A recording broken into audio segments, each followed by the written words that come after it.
Welcome back to Facebook Mastery. Today we're going to learn how to save a post in Facebook. Now as usual, first go to your Facebook page and then locate the post that you want to save.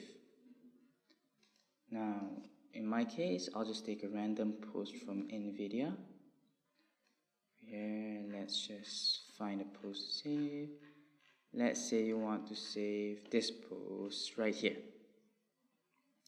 Right, first click the three dots on the top right corner here and then click Save Link, and then you are done.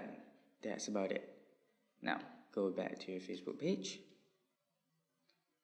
Let me just then, and then Facebook will save your post right here. Click the Save Post, and then here you go. Thank you for watching this video. If you find it useful, please hit like and subscribe.